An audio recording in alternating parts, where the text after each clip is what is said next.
Good afternoon, everyone. A big thank you to Ashton for inviting us to do this. I'm Tunisha, and I'm the Research and Insights Manager at UK100. We're a cross-party network of 117 local authorities that are very ambitious about their climate goals. And we try and bring local authorities across the country together to share knowledge, collaborate and advocate to the UK government with their collective power. And I'm very pleased to be here today to share the insights from our latest research, which is beyond targets and the wider benefits of climate action. I won't go into why these are essential or what core benefits are, because I think the previous speakers have already done a great job of that. But as they said, it's often very difficult to see and measure that in order to tell a compelling story.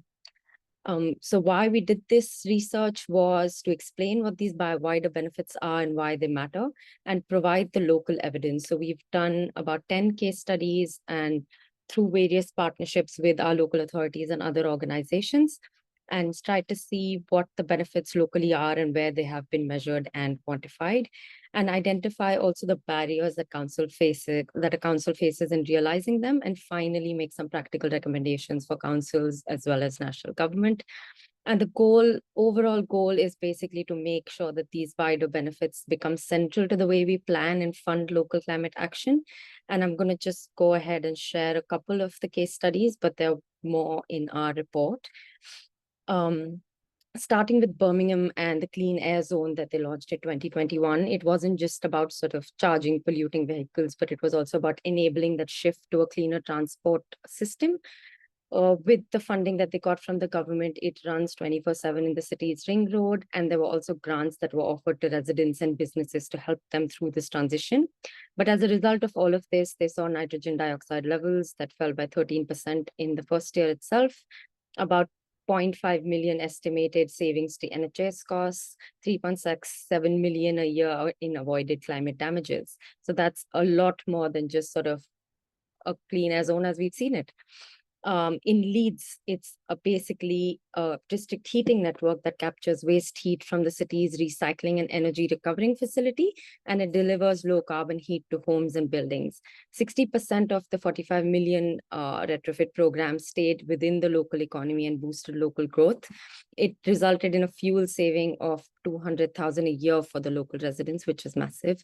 And it also helped save about 3.9 million in climate damage costs by 2030. The Liverpool example is basically 40 nature-based interventions that were put in place to tackle urban heat, flooding, active travel, and biodiversity loss.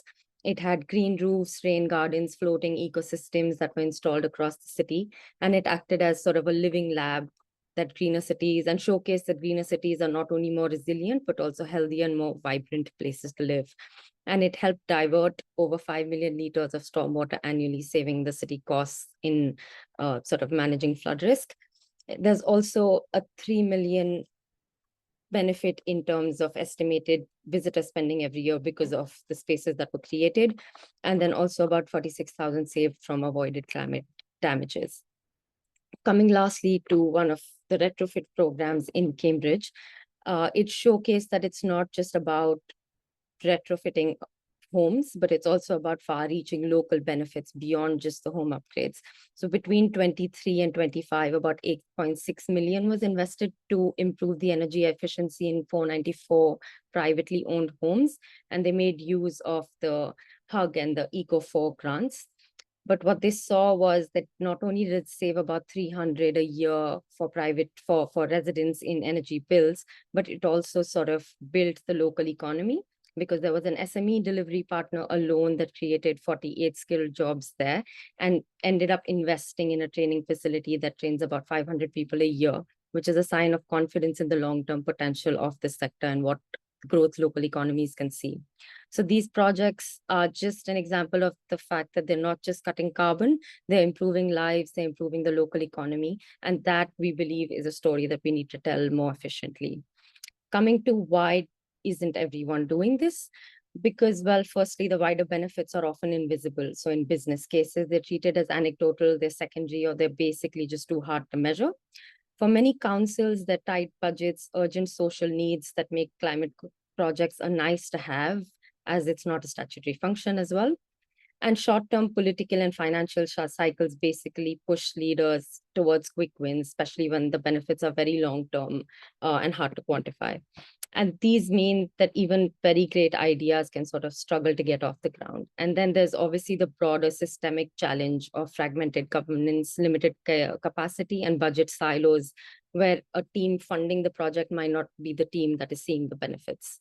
And this is why we need to change the way these decisions are made and these projects are monitored and evaluated. So we have some key recommendations, which are basically, in order to unlock these wider benefits, we need to shift the conversation that we're having. Climate action should not be seen as just delivering public, it should be seen as delivering public value along with cutting carbon, which means that we might need to reform the Treasury's Green Book that systematically accounts for social and environmental benefits and embed core benefits in future devolution deals as well. And the government needs to come forth and ensure legislation and strategy, as well as support systems are there that enable that joined up planning and delivery. And finally, councils need better tools and funding to be able to track these core benefits and have the capacity to be able to act on them. And coming to my last slide is basically some practical steps that councils can take, which is start making it standard to evaluate climate projects for economic, health, and social outcomes. They're there. We just need to be able to make sure that we have the tools to be able to measure them. Build cross-departmental teams that have shared objectives, because the benefits are going to accrue to different departments, and communicate creatively, because climate action is about community improvement. We need to also tap into the wider partnerships, bringing in the NHS, etc., where the projects deliver those wider benefits, and most importantly, track and share the outcomes so they're more widely known. That's it from me. I am going to share my details as well as the link to the report in the chat later, but I'm going to stop sharing now. Thank you for your time.